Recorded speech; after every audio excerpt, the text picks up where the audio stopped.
नमस्कार, स्वागत है आप सभी का खबर मतलब की में और आपके साथ मैं हूं प्रीति बिष्ट। तो आज कौन कौन सी खबरें जो हम इस बुलेटिन में आपके लिए लेकर आए हैं बता दें। सबसे पहले बात होगी यहां पर सुप्रीम कोर्ट की, जहां कल महत्वपूर्ण अयोध्या विवाद को लेकर सुनवाई होनी है। तो उम्मीद यही की जा रही है कि कल सुनवाई के तरीके पर और इसकी पीच को लेकर फैसला आ जाएगा। इसके अलावा खबर दिखाएंगे आपको बुलंदशहर मामले से जुड़ी हुई, जहां योगेश राज को गिरफ्तार किया है 31 दिन बाद, लेकिन एक अंतर आ गया है। जहां पहले उसे मुख्य आरोपी बताया जा रहा था, वहीं अब डीजीपी कह रहे हैं कि वो महज आरोपी है। इसके अलावा देश की तरह यूपी में भी आज इनकम टैक्स डिपार्टमेंट की छापेमारी से कानपुर, उन्नाव, लखनऊ में हड़कंप मचा रहा। तो कहां कहां छापेमारी हुई है, जो कार्रवाई अब भी चल रही है वो भी आपको बताएंगे और साथ में आपको दिखाएंगे कि कहां जंजीरों में जकड़ी हुई है जिंदगी। और सबसे पहले हम बात करते हैं आज खबर मतलब की में कल सुप्रीम कोर्ट पर होने जा रहे एक बड़े मामले की सुनवाई की।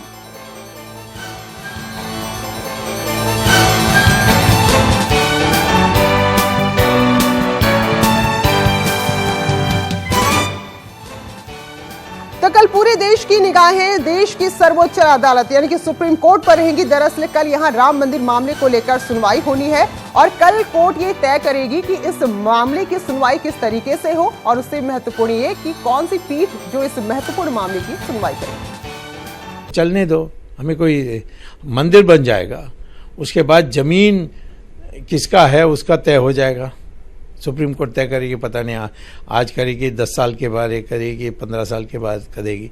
जब भी करेगी तो जो जिसको ये जमीन दिया जाएगा उसको मुंह अफजा दे देंगे। वहीं पूर्व सांसद रामविलास वेदांती ने दोनों पक्षों के बीच समझौते का दावा भी कर दिया।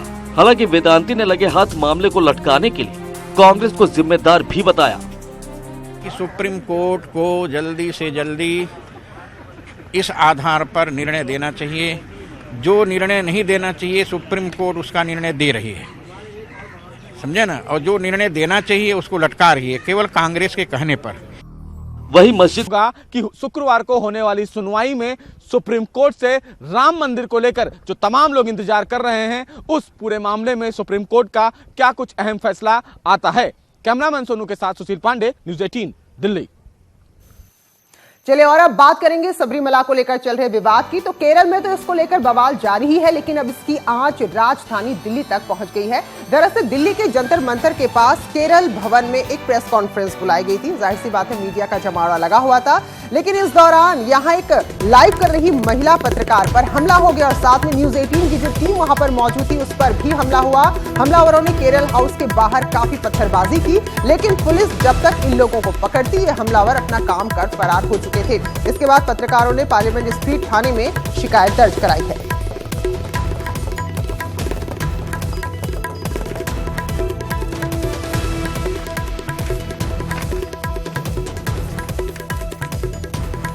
तो आपको बता दें कि सबरीमला की आंच पहुंची है दिल्ली तक। दरअसल यहां पर केरल हाउस के बाहर खुद ही प्रेस कॉन्फ्रेंस बुलाई थी। मीडिया जब वहां पर पहुंचा तो इस दौरान मीडिया पर हमला हुआ है। एक महिला पत्रकार जो लाइव दे रही थी उस पर भी हमला हुआ। न्यूज़ 18 की टीम भी वहां पर मौजूद थी, उस पर भी हमला हुआ है। हालांकि इस मामले की शिकायत दर्ज करा दी गई है। और अगली खबर शाहजहांपुर से है, जहां उस वक्त हड़कंप मच गया जब क्रॉकरी के गोदाम में भीषण आग लग गई। यहां आग लगने से आसपास के इलाके में हड़कंप मच गया। बताया जा रहा है कि इस क्रॉकरी के गोदाम में प्लास्टिक का सामान भी रखा हुआ था, जिससे आग यहां तेजी से फैलती चली गई और पूरी दुकान को देखते ही देखते इसने अपनी चपेट में ले लिया। आग लगने से आसपास के इलाकों के लोग इतना घबरा गए कि सबने अपने अपने घर खाली कर दिए। और जो आग का स्तर आप देख रहे हैं तो इससे आशंका यही जताई जा रही है कि लाखों का नुकसान इस अग्निकांड में हुआ है।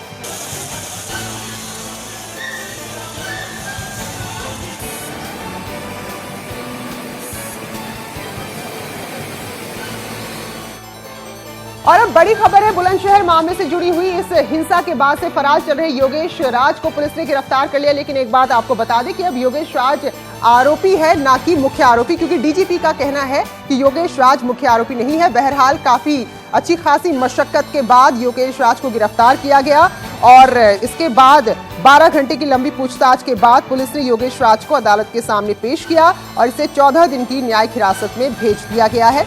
गिरफ्तारी से पहले आरोपी ने एक वीडियो संदेश के जरिए खुद को बेगुनाह बताया था। तो आपको याद होगा घटना के तुरंत बाद बाकायदा वीडियो उसका आ गया था, लेकिन वो पुलिस के हाथ नहीं लग रहा था। तो उसने वीडियो में खुद को बेगुनाह बताया था। तो अब देखना ये होगा कि 14 दिन की जो न्यायिक हिरासत मिली है, इस अंतराल में योगेश राज से कौन कौन से राज निकलवाए जाते हैं।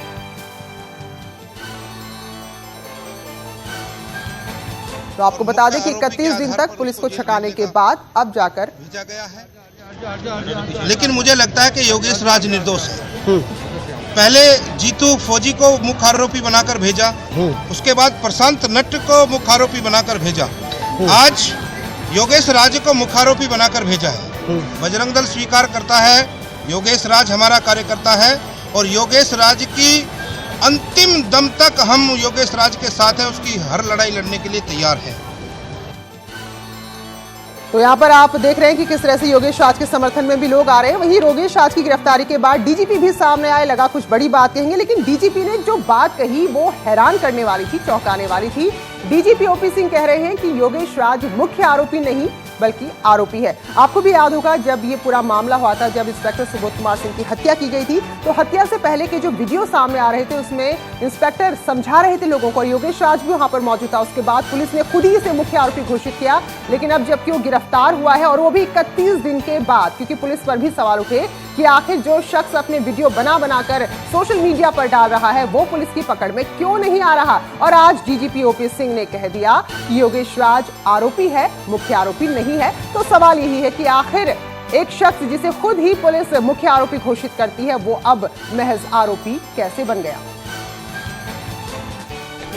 हम लोगों ने रात में योगेश राज जो मुख्य आरोपी नहीं आरोपी है वो, और उसको हम लोगों ने गिरफ्तार किया है और उससे पूछताछ की जा रही है और उसके बाद उसे जेल भेजा जाएगा। इसमें हम लोगों ने रात में योगेश राज जो मुख्य आरोपी नहीं आरोपी है वो, और उसको हम लोगों ने गिरफ्तार किया है और उससे पूछताछ की जा रही है और उसके बाद उसे जेल भेजा जाएगा।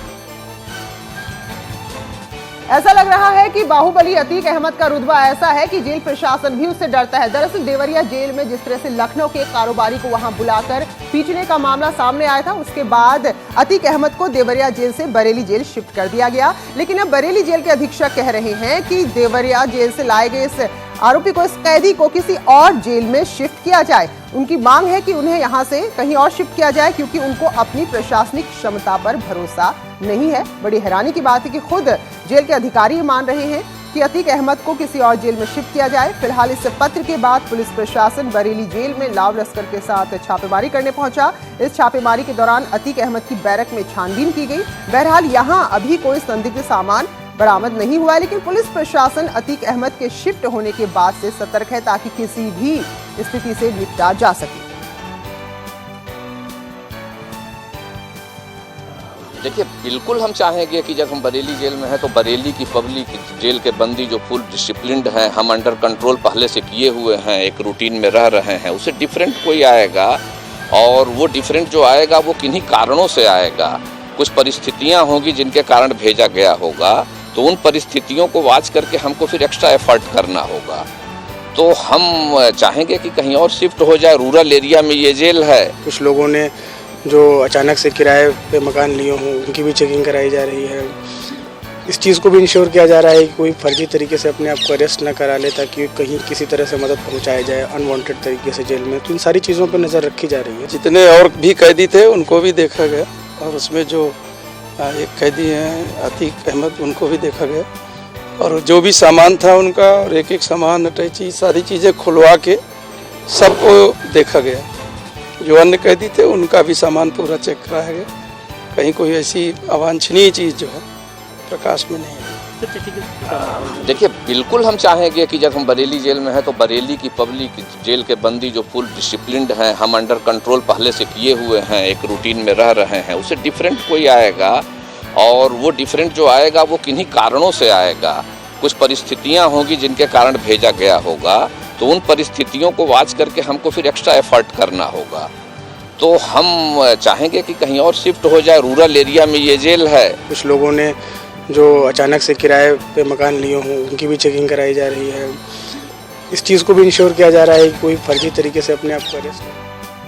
और अब खबर है बदायूं जिले से, जहां छोटी और बड़ी सरकार दरगाह में इलाज के नाम पर चल रहे अंधविश्वास पर सुप्रीम कोर्ट ने सरकार से जवाब मांगा है और अदालत ने इस मामले पर नाराजगी जताते हुए पूछा है कि ये किस तरह का व्यवहार है जहां मानसिक रूप से कमजोर लोगों को इलाज के नाम पर शारीरिक यातनाएं दी जा रही हैं।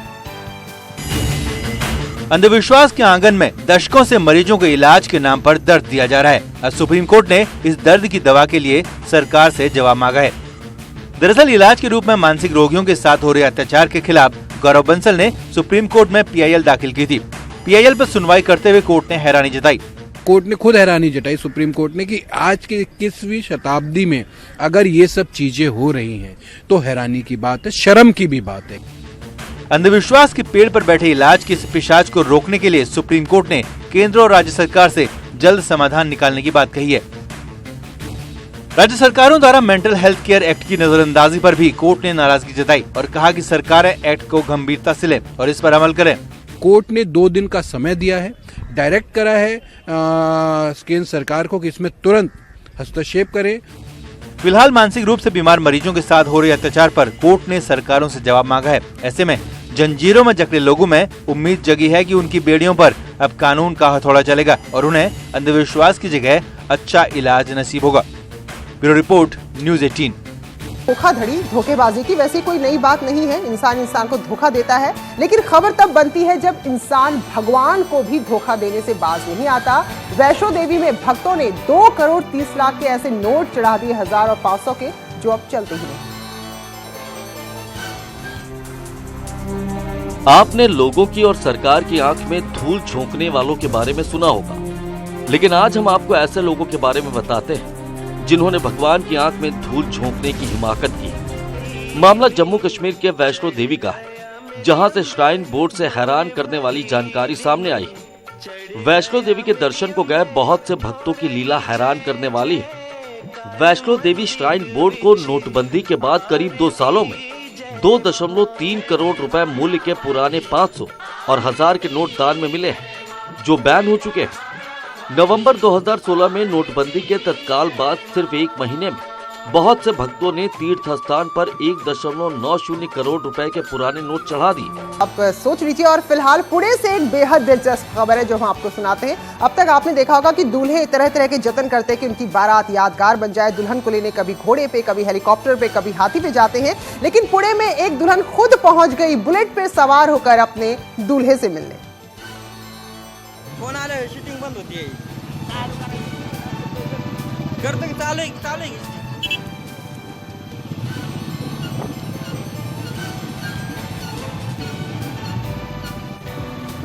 तो ये आप तस्वीरें देख सकते हैं। पुणे निवासी बुलेट रानी का नाम कोमल शाहजी देशमुख है। नाम से कोमल भले ही है, लेकिन दिलेरी बुलेट में साफ नजर आ रही है। तो ये निकल पड़ी हैं अपने राजा के साथ शादी रचाने। दुल्हन की डोली या फिर पालकी आना आम बात है, लेकिन बुलेट पे कोई दुल्हन इस तरह जाए अपने दूल्हे को लेने तो वाकई में खबर बनती ही है। तो इसी दिलचस्प खबर के साथ खबर मतलब कि मैं आज बस इतना ही। नमस्कार।